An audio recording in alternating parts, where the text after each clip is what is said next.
Hola, soy Alison Balas, directora ejecutiva de Center for the Economics of Human Development at the University of Chicago. Gracias por estar aquí hoy. Es un honor presentar a nuestro colaborador, Marty Castro, presidente y CEO de Casa Central, un líder comprometido con las familias y con el desarrollo de nuestras comunidades. Marty, Gracias, adelante. gracias, Allison. Y gracias a todos por acompañarnos. Buenas tardes o buenos días, dependiendo de dónde están. Aquí en Chicago todavía es día y no la tarde, pero es un honor para Casa Central estar afiliado con este programa y también estar trabajando en común con el Heckman Equation sobre un programa que les voy a decir un poquito sobre eso en unos minutos. En Casa Central estamos colaborando con la comunidad latina, pero especialmente en programas de salud para toda la comunidad, de los de tercera edad hasta los niños pequeños y todos en ese espectro. Eh, con el doctor Heckman y con Allison y en la Universidad de Chicago estamos, ah, hemos lanzado un nuevo estudio sobre visitas domiciliarias llamado Creciendo Juntos. Es un programa que hemos adaptado de irlandés a los Estados Unidos y luego traslado a la comunidad latina. Y lo estamos desarrollando en dos comunidades en Chicago de comunidades mexicanas y inmigrantes.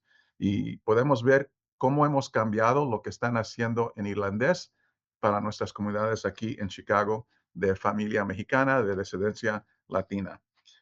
Cada día trabajamos juntos con esas familias y estamos haciendo lo más importante que existe, porque esas familias están creando sus hijos pequeños.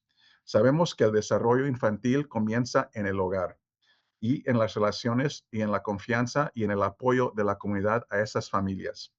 Hoy hablaremos de lo que se conoce como the Heckman Equation, la ecuación de Heckman. La idea es sencilla.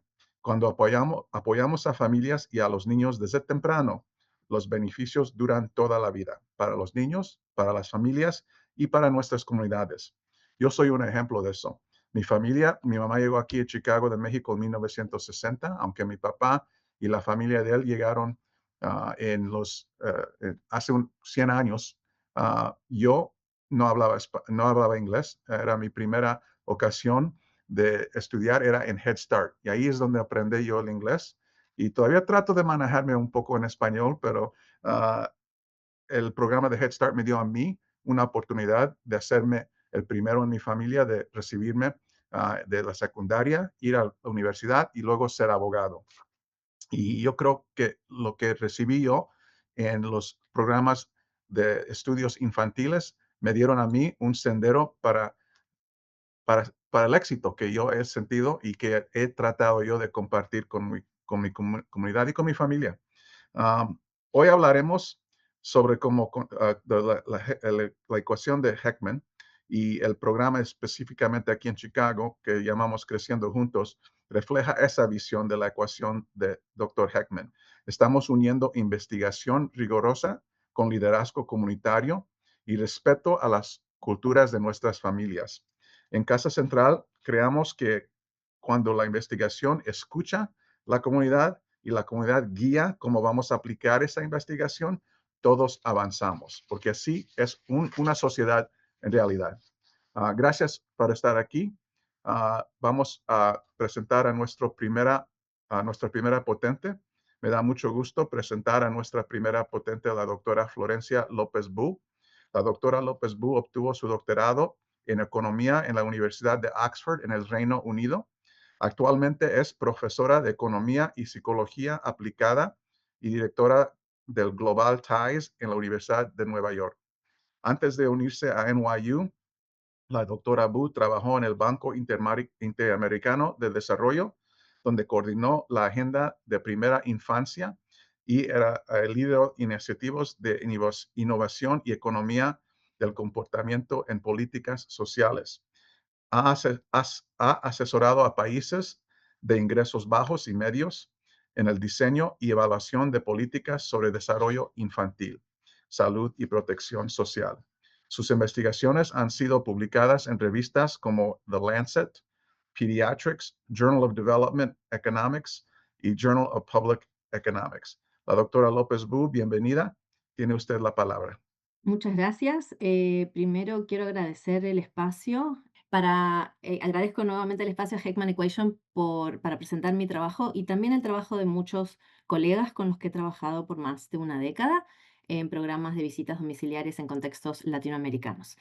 Quiero comenzar con un pantallazo sobre los programas de primera infancia en América Latina y el Caribe, porque vemos que el acceso claramente dista mucho del de los países más ricos. Por ejemplo, si miramos a los centros de cuidado, jardines y preescolares, vemos que el acceso, si bien aumentó muchísimo en las últimas décadas, persiste una gran brecha entre América Latina y el Caribe y países, por ejemplo, de la OCDE. Miren, en la línea amarillita, solo el 15% de los niños 0-2 va a un jardín o centro de cuidado en la región, cuando en la OSD es el 43%. Em, para los niños de 3 a 5, con el puntito verde hacia el final, 7 de cada 10 niños asisten en la región a un centro. En los países de la OCDE es el 90%. La heterogeneidad por franja etaria es muy clara si comparan los azulcitos con los verdes. Los niños menores van menos y hay menos acceso y hay menos oferta y hay menos demanda también. Es una múltiples razones. Y también hay una gran heterogeneidad entre países. Pueden comparar Paraguay, Guatemala con países como Costa Rica o Uruguay, donde son diferentes estadios de acceso. Yendo al tema de este seminario, quiero focalizar en el programa de apoyos a familias, programas de crianza, por ejemplo, vía visitas domiciliarias, pero a veces se puede dar en centros de salud o por medio de grupos o de manera híbrida. Están cada vez más presentes en la región, pero la cobertura es bastante limitada. Si hay una decena de países que tienen estos programas a escala y los ven marcados con una estrellita en el gráfico. Perú, Uruguay, Brasil, Chile, Colombia, Argentina, México, Ecuador, Panamá y El Salvador. Ninguno más según las investigaciones que hemos hecho. Y no solo tienen baja cobertura a nivel de países, sino que también una baja cobertura dentro de los países. Tienen graves temas de focalización y de aceptación, que nos lleva a la pregunta de si realmente son potencialmente escalables estos programas y para quién. Además de la cobertura baja, estos programas muestran, y esto es un estudio que realizamos con mi colega Jane Lear en el 2019, en 7 programas de visitas domiciliario latinoamericanos, tienen desafíos en la calidad. Em, Así todo, América Latina apostó por varios programas de este tipo en Brasil, en Jamaica, en Perú, y así aprendimos que sí funcionan. En esta lámina lo que vemos es que el gran reto es escalarlos. Vemos aquí el famoso programa de Jamaica, Reach Up, con 62 niños y un gran impacto, 0,91 desvíos estándar. Y lo que vemos es que luego este programa fue replicado en Colombia, un tercio del impacto, con 720 niños. Y luego, a su vez, otro tercio del impacto en Nicaragua y en Perú, que implementaron el programa totalmente a escala los gobiernos, no centros de investigación. Entonces, básicamente lo que vemos acá es que a mayor escala, menor es el impacto y menor es la sostenibilidad de ese impacto. En Colombia se hizo una evaluación donde se mostró que no había sostenibilidad en el mediano plazo. Los retos de la escala pasan por mejorar la calidad de los procesos, esto es las interacciones entre los visitadores, facilitadores, con los cuidadores y con la familia y a su vez con el niño. Esto se mejora ¿cómo? Por medio de la capacitación del recurso humano, la calidad estructural también es importante, los materiales, las condiciones del trabajo, el salario y por último, pero nada menor, la fidelidad, el contenido, la intensidad, la duración y la frecuencia de los programas. Eh, pero si bien estos impactos, como han visto en esta gráfica, bajan con la escala, ¿será que porque el costo de proveer tiene economías de escala y el costo entonces es más bajo, igual son costo efectivos? Veamos un poco los poquitos datos que hay, porque no hay tantos. En Perú, Voy a mostrarles algo que es el coeficiente de beneficio-costo. Es una medida de viabilidad económica de las inversiones que aquí las usamos para ver la viabilidad del programa. En Perú, con un 0,10 de desvíos estándares de beneficio que mostraba en el gráfico anterior, el coeficiente de beneficio-costo es 5,4, que es muy alto para lo que son los programas sociales. En Nicaragua, 11,7. A su vez, encontramos que a mayor calidad de la visita también, mejor desarrollo del niño y mejores coeficientes de beneficio-costo. En Brasil, sin embargo, donde integramos en un trabajo con mis coautores Pedro Carneiro y María de la Paz Ferro, el, el programa de visitas dentro del sector salud, hubo efectos positivos en pautas de crianza, pero no hubo impacto en el desarrollo, por lo cual el coeficiente de beneficio-costo fue cero. Aquí resultó clave revisar la carga del trabajo del personal porque estas agentes comunitarias de salud ya estaban haciendo otro programa de salud. La supervisión fue importantísima, donde usamos elementos del programa Reach Up y también lo que en inglés se llama el buy-in o el estar comprometido, que el personal estuviera totalmente comprometido con el programa. Algo de lo que se habla mucho últimamente es de que las visitas domiciliarias suelen ser caras porque es 1 a 1, una visitadora para un niño o una familia. ¿Qué nos dice la evidencia sobre los grupos? Bueno, en Jamaica y también en Brasil, en Boavista, se evaluó y los grupos efectivos resultan efectivos en el corto plazo en Jamaica, pero impactos que eran aparentes al año y medio de edad del niño desaparecieron a los 6 años de edad. En Boavista es aún peor, ni siquiera hay impactos en el corto plazo y de hecho un estudio que muestra la comparación entre grupos y visitas domiciliarias resulta que la visita domiciliaria es más efectiva que el grupo. Ahora, otra modalidad de programas domiciliarios puede ser la remota. Estos programas remotos son más flexibles porque pueden llegar a familias en regiones de muy difícil acceso o durante emergencias, sea COVID, sea conflictos, sea inundaciones, sean terremotos o otros desastres naturales, y suelen llegar con mensaje de texto, por teléfono, llamada telefónica, por WhatsApp, con materiales impresos que son entregados en algún momento que las condiciones lo permiten. Pero si bien hubo un florecimiento de estas intervenciones, y ahí ven a la derecha un mapa de los programas remotos que se apoyaron desde el Banco Interamericano de Desarrollo, y hay una publicación que luego podemos compartir sobre este tipo de programas, las intervenciones que tuvieron una evaluación rigurosa, como en Uruguay y en Jamaica, mostraron una evidencia mixta. En Uruguay no hubo ningún impacto de mensajes de texto y en Jamaica hubo un pequeño impacto en las prácticas de crianza, no en el desarrollo del niño, y probablemente porque en Jamaica hubo, antes de los cierres por la pandemia, algunas pocas interacciones en persona con las familias. Otra manera de entregar las visitas domiciliarias es mezclando lo que mostré antes en las últimas dos láminas. En persona y el remoto nos resulta una modalidad híbrida. Son más recientes, no han sido tan evaluados, pero podrían potencialmente ser más efectivos por temas logísticos, falta de recurso humano, conflicto, de nuevo, zonas remotas y también costo efectividad. Hace poquito, hace unas 2 o 3 semanas, con mis colegas de la Universidad de West Indies, mostramos que 2 sesiones por mes, alternando entre una visita en persona y una llamada telefónica, mejoró el desarrollo infantil y las pautas de crianza.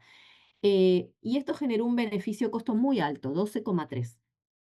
En este momento estamos evaluando con el equipo de Global Ties for Children en la Universidad de Nueva York la factibilidad de un modelo similar híbrido en Haití como respuesta a la violencia de los gangs y los cierres de los preescolares en Port-au-Prince, donde los niños que están en los campos de refugiados, porque ya les cerró la escuela del todo, tienen una intervención remota, pero los niños en los que todavía tienen una escuela que abre y cierra pueden transitar entre lo remoto y lo presencial. Y ahora, para finalizar, les quiero comentar sobre una publicación de fines del año pasado con también mis colegas Jane Lear y Akito Kamei, sobre un programa de visitas domiciliarias totalmente a escala que ya les mostré hace unas 2 láminas en Nicaragua. La pregunta que nos hacíamos ahí es cómo escalar programas de visitas domiciliarias con calidad y de manera costo efectiva. Esta es una de las muy pocas evaluaciones experimentales de un programa de visitas totalmente implementado por un gobierno, em, y donde además comparamos el monitoreo de la intervención, la supervisión, que hace un rato dije que en Fortaleza habían sido clave para no lograr impactos. Aquí comparamos el monitoreo institucional con una alternativa de menor costo y potencialmente más efectiva, el monitoreo liderado por la comunidad. Y esto en un contexto de un país de bajos ingresos como Nicaragua, donde la cobertura al momento de lanzar el programa era muy baja, menos del 11% de la población de 0 a 5 tenía acceso a un servicio de desarrollo infantil temprano y existían grandes desigualdades entre zonas urbanas y rurales. De hecho, este programa fue realizado en zonas rurales y periurbanas y grandes desigualdades socioeconómicas, tanto en el acceso como en los indicadores de desarrollo de los niños. Así se ven las visitas. Tenían como objetivo niños de 0 a 3 años, muy bajo costo, $100 por niño por año. Los visitadores y trabajadores eran trabajadoras sociales, agentes comunitarios de salud o maestras de la comunidad. Esto es muy importante. Ellas eran en su mayoría mujeres. Recibieron entrenamiento por 5 días, materiales reciclados y una bonificación por prestar este servicio. Y las comunidades que hicieron el monitoreo comunitario además recibieron otro entrenamiento adicional donde se los entrenaba sobre mecanismos de retroalimentación de la calidad de estas visitas. Y había dos mecanismos, uno verbal, dado los bajos niveles de educación, donde las familias comunicaban a los agentes comunitarios verbalmente, bueno, esto no está funcionando, el visitador no viene o no trae los materiales o hay algo que no funciona. Y el otro medio era por un buzón ventanilla, donde las familias podían poner un pequeño cartoncito donde hacían como un ranking, digamos, de los temas que más estaban funcionando o que menos estaban funcionando. Luego de estos mecanismos de retroalimentación, la comunidad se encontraba cada 2 meses, las familias, los visitadores y los agentes comunitarios, para ver qué se podía mejorar. Em, para no abusar del tiempo en este webinar, déjenme que salte muy rápido a los resultados y para cualquier otra pregunta estoy a disposición y también está el artículo. La conclusión principal es que hay dos conclusiones principales de este artículo. Primero, que la calidad importa para lograr impactos a escala. Vemos que cuanto mayor calidad, mayor el impacto en el niño. Número uno. Y número dos, que el monitoreo comunitario condujo a mejor calidad. Entonces, probemos una respuesta humildemente, porque puede haber muchas otras variables, sobre qué puede mejorar las visitas a escala. Entonces, vemos que mayor calidad con el monitoreo comunitario llegó a más involucramiento de las familias, mejor uso de los materiales, visitas mucho más estructuradas. Cuando habíamos hecho el estudio en el 2019 sobre las visitas en 7 países, veíamos que no había estructura en estas visitas. Más estimulación cognitiva en el hogar, mejores resultados en el desarrollo infantil, aumento en los puntajes de lenguaje, motricidad fina y comportamiento, y mayor probabilidad de completar el preescolar, 7 puntos porcentuales, que no es menor en una población tan desaventajada. Como dije, la calidad fue clave para lograr los impactos y la calidad no solo depende de la capacitación o de la supervisión o de los materiales o del currículo. Como vemos, también importa la retroalimentación, la rendición de cuentas social y la participación local. Por eso lo que mencionaba Marty sobre el tema de la comunidad me resultó muy importante. Em, y por último y nada menor, eh, es la calidad y no el mero acceso a la visita domiciliaria lo que generó un impacto en los niños, que es definitivamente lo que importa. Muchas gracias. Muchísimas gracias a ti, doctora Abu. Es muy importante lo que has compartido con nosotros. Tu presentación nos da más información cómo seguir fortaleciendo nuestras comunidades, nuestras familias y trabajando con ellos en común. esperamos continuar esta conversación contigo durante la sesión de preguntas y respuestas. Ahora me da mucho gusto presentar a nuestro próximo ponente, el doctor Jorge Moreno. Es profesor de Economía y Finanzas en la Facultad de Economía de la Universidad Autónoma de Nuevo León en México. Es exalumno del Dr. Heckman y obtuvo su doctorado en el Harris School of Public Policy aquí en la Universidad de Chicago. Su investigación conecta el comportamiento humano con la información disponible en los datos para diseñar políticas públicas basadas en evidencia. Doctor Moreno, bienvenido y tiene la palabra usted. Muchísimas gracias, Mari. Muchísimas gracias a todos quienes nos acompañan en esta mañana tarde para poder compartir los resultados de este importante experimento social que representa una alternativa costo efectiva de política pública, como lo son las visitas domiciliarias. Y si bien, como la doctora Florencia lo acaba de presentar, los resultados pueden ser heterogéneos, la evidencia es sólida en mostrarnos que vale la pena estudiar este tipo de fenómenos, estudiar este tipo de problemas en el contexto de nuestros países latinoamericanos. Y precisamente con esa idea, el trabajo que voy a compartir esta mañana y esta tarde con ustedes es justamente la implementación de uno de estos proyectos para el caso particular del estado de Nuevo León en México.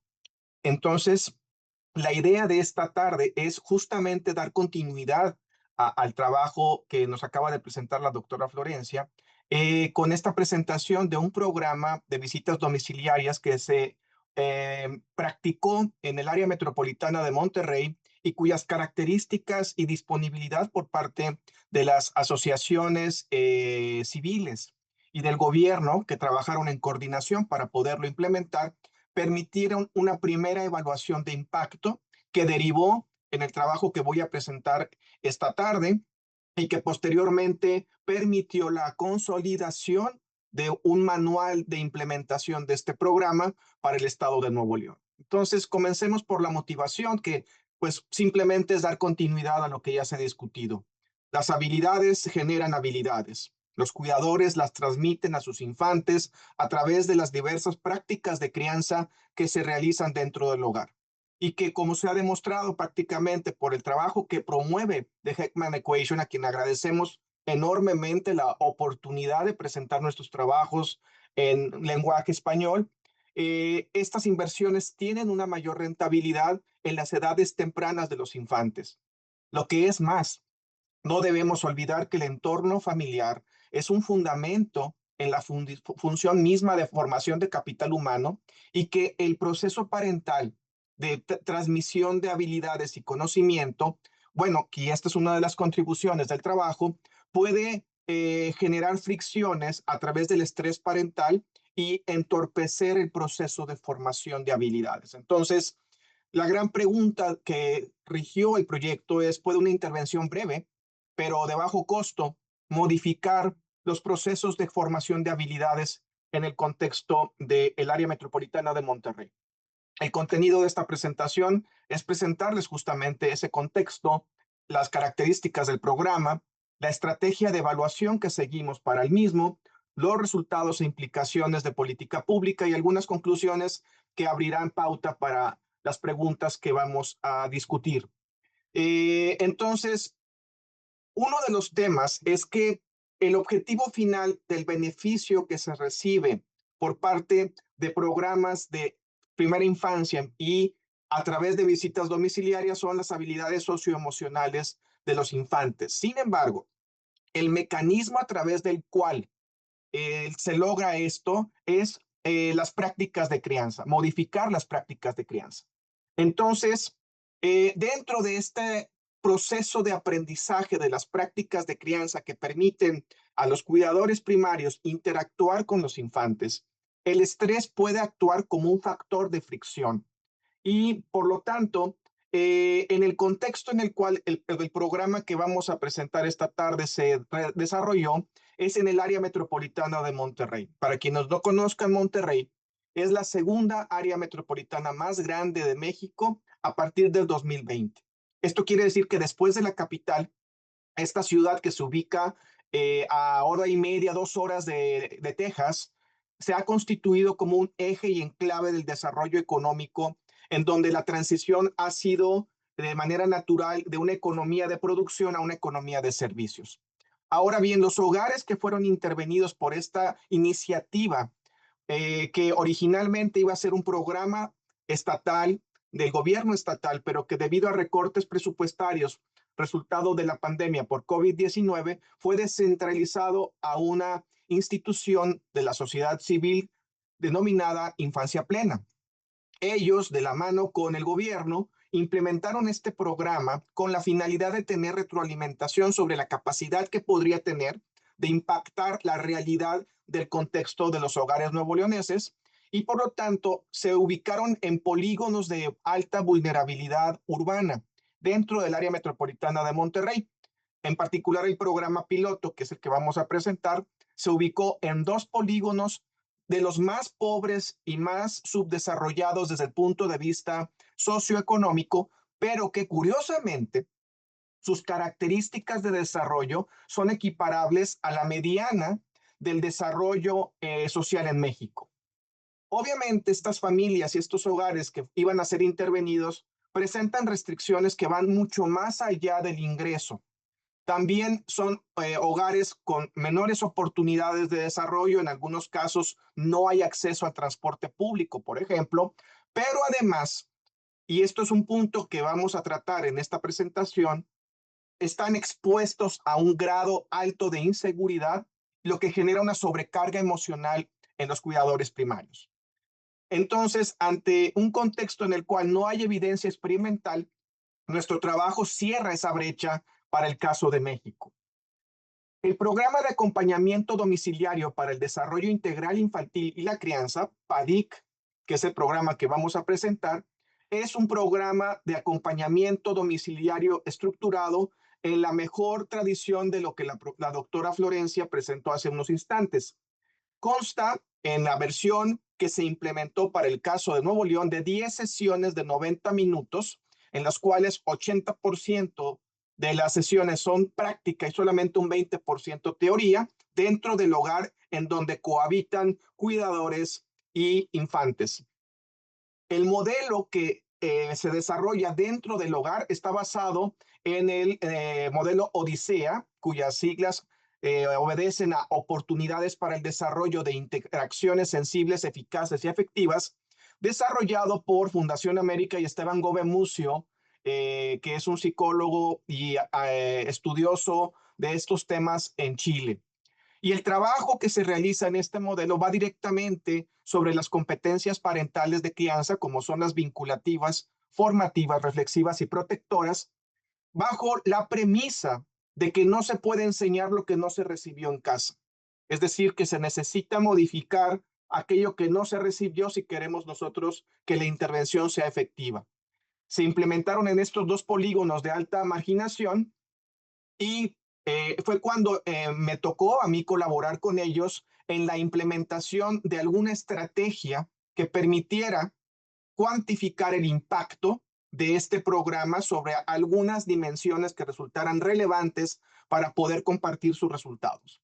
De esta forma se llegó a un acuerdo con la propia sociedad y con la asociación civil, crear un cuasi experimento en donde después de las 2 intervenciones en los 2 polígonos, porque hubo 2 intervenciones temporales, se tuvo como capacidad total atender a 161 familias en grupo tratamiento y un grupo control de familias dentro de esa comunidad que no fueron atendidas bajo la premisa y promesa de que iban a ser atendidas de manera posterior, de 144. Se tuvo una medición basal y una medición final, con el objetivo de crear una estrategia de estimación basado en diferencias, con un costo total del proyecto de $850 por infante durante toda la intervención, permitiendo que a través de este modelo y a través de esta costo-efectividad pudiéramos inferir, usando un enfoque de diferencias en diferencias, las dimensiones relevantes de impacto del programa. Y para esto se utilizaron 3 tipos de instrumentos. Un instrumento para infantes, que es el instrumento ECOS, con la finalidad de medir las evoluciones y cambios en cognición socioemocional, regulación emocional y comunicación emocional. Y para los cuidadores se implementaron dos tipos de instrumentos.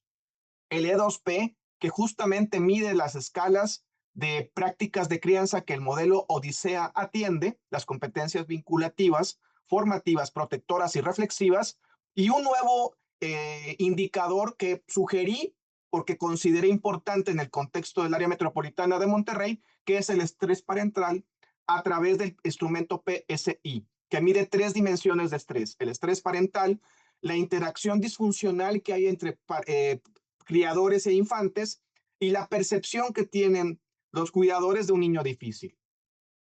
Los resultados son interesantes porque abren el debate justamente al poder que podría tener este tipo de intervenciones. Y el primero de ellos es si nosotros concentráramos únicamente nuestro esfuerzo en los infantes, las habilidades socioemocionales en todas sus dimensiones muestran signo consistente con la teoría, magnitudes positivas, sin embargo, una interpretación estadística limitada o no significativa. Es decir, el programa podría tener efectos muy tempranos y aún incipientes que no se están observando en la medición de impacto después de las semanas de intervención. Y esto es consistente con una política en la cual la educación necesita tiempo para poder madurar y poder observar un objetivo estadístico significativo. Sin embargo, en la segunda dimensión, que es cuando ya nos concentramos no en el beneficiario final, sino en el intermediario de la intervención, que son los cuidadores primarios, observamos resultados muy robustos en términos de competencias formativas y competencias reflexivas. ¿Qué quiere decir esto? Que nosotros, a través de la intervención del programa, fuimos capaces de poder permitir que los cuidadores primarios se dieran cuenta de los errores que estaban cometiendo en la formación de sus infantes, pero también de los comportamientos que estaban siendo heredados de su propia formación cuando fueron infantes y que desean cambiar y que reflexionan sobre de ello para poder hacer que sus hijos o aquellos a quienes están cuidando puedan trascender y aprender. Sin embargo, donde el resultado mostró mayor impacto fue justamente en el estrés parental. ¿Qué quiere decir esto? Que la intervención del programa ha mostrado reducciones significativas entre 45 y 50% en los niveles de estrés parental general. Al momento en que se reduce el estrés parental, se reducen las fricciones emocionales hacia adentro del hogar, lo que podría incidir, y es un estudio que estamos tratando de desarrollar en estos momentos, en el nivel de violencia que se percibe dentro del hogar y posteriormente se extrapola hacia fuera del hogar. ¿Por qué? Porque menor estrés mejora la calidad de interacción entre criador e infante y mejora la productividad de la inversión a futuro. Entonces, con esto en mente, hemos de pensar que estos programas, si bien se hicieron en una escala pequeña con un programa piloto, la implicación que tuvo en política pública fue muy importante, porque a partir del trabajo de Infancia Plena y de la evaluación, el gobierno del estado de Nuevo León adoptó todos los resultados del modelo Odisea y se generó un manual de implementación oficial para quien quiera, con recursos privados y con coinversión del gobierno, desarrollar el mismo tipo de programa en el estado de Nuevo León. Entonces, esta evidencia es la primera que se tiene, no solamente en tratar de cuantificar el impacto que se tiene sobre los beneficiarios finales, que son los infantes, sino también sobre el agente intermediario para que estos infantes reciban mejores habilidades socioemocionales, que son los cuidadores primarios. Y no solamente sobre sus habilidades, sino también sobre el estrés al que están sometidos estos cuidadores, lo que abre precisamente una ventana de oportunidad de políticas de cuidado a los cuidadores. Sin embargo, hemos de destacar un punto que la doctora Florencia mostró para el caso de Haití y que llama mucho la atención. Y es que si bien estos polígonos de alta vulnerabilidad mostraron disponibilidad de trabajar, el hecho de que estuvieran sometidos a fuertes presiones de grupos criminales ocasionó que en muchas ocasiones las visitadoras, que eran personas de la misma comunidad, vieran afectada su propia seguridad y fueran amenazadas de seguir interviniendo en los hogares o en su defecto, los hogares fueron amenazados de participar en el programa, que es algo externo al programa, pero que limita la escala y la implementación y obviamente el efecto que podría el programa tener. Entonces, dentro de las limitaciones de esta evaluación podría ser que es una escala pequeña comparado con el tamaño de otros programas que se han implementado. Veía números hasta 15,000 hogares, que el horizonte de implementación es relativamente corto, que requiere mayor intervención para poder de que percibamos efectos que sean significativos a nivel infante. Sin embargo, considero que las implicaciones que tiene en política pública es que al menos en los cuidadores primarios o los padres existen cambios importantes, rápidos y medibles en materia de las prácticas de crianza, el estrés parental, y es un programa que relativamente cuesta poco y que utiliza todos los insumos de la función producción del hogar, permitiendo que, o entre otras cosas, este tipo de programas, para el caso de México, esperemos, ajusten su duración, permita un seguimiento longitudinal y que obviamente se garantice a través de la seguridad la protección institucional a quienes implementan este programa. Entonces, si bien la formación de hogares es dinámica, el hogar y la familia siguen siendo la institución por excelencia donde se forma y transforma la vida de los individuos y se fundamenta la sociedad. Y PADIC, este programa que se desarrolló en Nuevo León, México, muestra que es posible generar impactos directos e indirectos en una sociedad a través del hogar, usándolo como el mecanismo por excelencia para promover el crecimiento y el bienestar en el largo plazo, más allá de la casa y del hogar, sino escalarlo a nivel sociedad a través de este tipo de proyectos. Con esto concluyo. Muchas gracias, Marta. Gracias a ti, doctor Moreno. Am, Hablaste un poco de la violencia comunitaria y a mí, aquí en Chicago, estamos viendo una violencia del gobierno federal contra nuestras comunidades y hemos visto que no solamente los participantes, pero también nuestros maestros y maestras temen ir a las comunidades y también cuando están en casa no quieren contestar la puerta porque no saben quién es y vamos a ver qué efecto tendrá eso, pero es muy interesante aunque la violencia es diferente, ¿verdad? Comunitaria y gubernamental, que investigando ese afecto será algo muy importante en nuestros estudios. Um, Continuando contigo, doctor, quiero hacerte a los dos unas preguntas. Primero, doctor Moreno, ¿deberían los programas universales de visitas domiciliarias ampliarse al nivel nacional? Ok, primero que nada, creo yo que este tipo de programas requiere experimentar al igual que lo hizo el caso de Nuevo León, porque los contextos de países que son masivos o continentales, como podría ser el caso de Brasil o incluso el caso de México, países demasiado grandes con una diversidad de culturas y de instituciones diferenciados, requieren que este tipo de programas tengan reglamentos e instituciones particulares a cada región. Es decir, puede que el programa funcione, pero tiene que focalizarse a las características específicas de la región en donde se va a implementar. Por ejemplo, en el caso de México, decíamos, Nuevo León es uno de los estados, si no es que es el estado con mayor nivel de desarrollo per cápita y con indicadores que trascienden y lo diferencian del resto del país. Instituciones que, por ejemplo, en el caso de este estado, ya han garantizado que el hambre sea erradicada, mientras que dentro del país existen estados todavía con niveles de rezagos muy significativos. Entonces, este tipo de programas, para poder de que su implementación sea exitosa, y con esto concluyo mi intervención, requiere un pilotaje o una evaluación regional que pueda aterrizar las necesidades de su implementación al contexto específico en el cual se garantice el mayor impacto posible.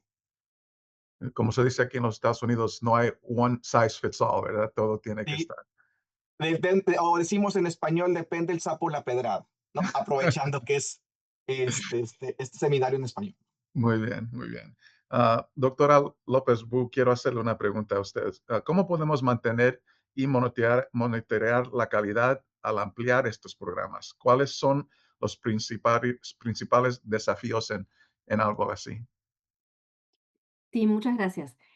Quisiera también, si me permiten, agregar un poquitito a la pregunta anterior de que contestó Jorge, si esto es escalable a toda la población. Yo creo que estos programas son tan efectivos, pero han mostrado ser muy efectivos en poblaciones muy vulnerables. Entonces, sí, en el proceso de escalamiento, yo generaría una serie de pasos en la que a los primeros niños a los que se llega son los más vulnerables, son los niños indígenas, son los afrodescendientes, son los migrantes, por ejemplo, en los Estados Unidos. Por un lado, no dejaría de perder eso en el contexto de la escalabilidad. No tendría mucho sentido hacer visitas cuando tenemos un preescolar universal en algunos de los países de América Latina o la sala de cuatro, el pre-K también bastante universalizado en algunos de los países. Pero sí definitivamente focalizar niños pequeños donde quizás un centro de calidad no está disponible y puede no ser lo más propicio, definitivamente. Solo quería agregar eso. Para fortalecer la calidad, Marty, yo creo que lo mencionaba brevemente en la presentación, hay que tener muy en cuenta que no se puede hacer todo, que no se puede invertir en un edificio nuevo y en libros nuevos y en entrenamientos nuevos y que lo más eficaz para mejorar el desarrollo del niño son las interacciones de ese niño con el maestro, cuidador que esté a cargo, sea esto un preescolar o un centro, un jardín, sea una visita domiciliar donde una facilitadora o visitadora o como la llamemos, recibe el entrenamiento adecuado, tenga condiciones laborales que no hagan que haya una rotación tan grande como vemos en la región en este tipo de programas. El programa Cunamá, justamente en Perú, mostraba que la rotación de visitadoras es prácticamente no había manera de mantenerlas por más de algunos meses o un año. Entonces, creo que todo lo que tiene que ver, trabajar con el recurso humano de los programas de las visitas domiciliarias, sea al nivel de las visitadoras, al nivel de las supervisoras, em, es clave, tanto en lo que tiene que ver con sus condiciones laborales como con el monitoreo, el acompañamiento de este personal. Em, Otro tema que no quiero dejar de mencionar es que para mantener la calidad a escala, el monitoreo resulta importante, pero para monitorear hay muchos países que todavía no cuentan con sistemas de información, ni nominales, ni que se hablen los sistemas de información entre sí. Salud no se habla con la educación, educación no se habla con protección social o con las transferencias de efectivo. Tener esos sistemas de información va a facilitar gigantesco, va a ser una facilitación del proceso de mejorar la calidad, porque si yo sé que el niño que recibió la visita domiciliaria por X cantidad de tiempo, 6 meses, un año, luego ya está en el preescolar y lo veo solamente con su documento único, con su identificador, ya tengo el identificador del impacto sin necesidad de tener que hacer una encuesta ad hoc con lo caro que cuesta hacer esas encuestas. O si sé que el niño que recibe visitas ya está volviendo a hacer sus controles de salud, su vacunación, también. Entonces, temas de datos que son interoperables me parecen básicos para que el monitoreo de este tipo de programa cuando va a escala sepamos evaluar esa calidad, sepamos que sí, que este programa está teniendo un impacto en determinados indicadores para los cuales ya cuento con los datos y no tengo que salir a hacer una encuesta. Dijo algo interesante, idiomas indígenas. Aquí en Chicago, con Creciendo Juntos, estamos usando el español. Y quizás en Nuevo León, no más español, quizás también usan idiomas indígenas. ¿Cómo afecta eso si tienes una persona o un grupo de familias que no más hablan indígenas? ¿Cómo se maneja eso? Bueno, Em, en el caso, bueno, adelante. no, no, dale, dale, Jorge, dale, dale. Sí, es que en el caso justamente de Nuevo León, que lo hace particular al resto del país, es que las comunidades indígenas en Nuevo León tienen una presencia muy baja, muy pequeñita, tanto que al menos lo que se percibió en los hogares intervenidos y en las zonas de intervención no es significativo con respecto a la comunidad. Es decir, hay fuerte migración, pero curiosamente la migración que llega al estado de Nuevo León no es indígena parlante, por decirlo de alguna manera. Ya hablan un español, pero existen estudios complementarios que muestran que al menos los migrantes en el estado de Nuevo León tienen un progreso en la movilidad social superior a los residentes. Es decir, en términos de la escala del quintil de recursos que se encontraban en su zona de origen, escalan mucho. Entonces, volviendo a la pregunta específica, no hay presencia indígena tan fuerte y por lo tanto este problema, al menos en el caso de Nuevo León, no es tan alto. Pero en otros estados, y con esto concluyo mi intervención, se implementaron programas que se denominan compensatorios, programas que financió durante la década de los 2000 el Banco Mundial, Ujú, tratando justamente de crear mecanismos de complementariedad que permitieran cerrar la brecha en hogares indígenas, identificando justamente herramientas que permitieran mejorar la capacidad de comprensión de los materiales sin necesidad de eliminar su aprendizaje de la lengua indígena. mm, interesante. Doctor, sigo con usted. ¿Cómo pueden No, los no, perdón, gobiernos? es que Florencia quería comentar algo. Perdón por Ok, interrumpir. disculpa. Adelante. No, solo agregar que en estos programas se han hecho adaptaciones a las lenguas y las costumbres indígenas y eso obviamente es clave para poder llegar a estas poblaciones. O sea, no se puede llegar con un programa que es, como se dice en inglés, sí, one size fits all, sino que hay que adaptarlo. Ujú, qué bien, gracias. Doctor Moreno, ¿cómo pueden los gobiernos integrar estos programas sin sobrecargar al personal que trabaja con las familias? Porque es mucho para un grupo, ¿verdad? Tratar de hacer Sí. esto.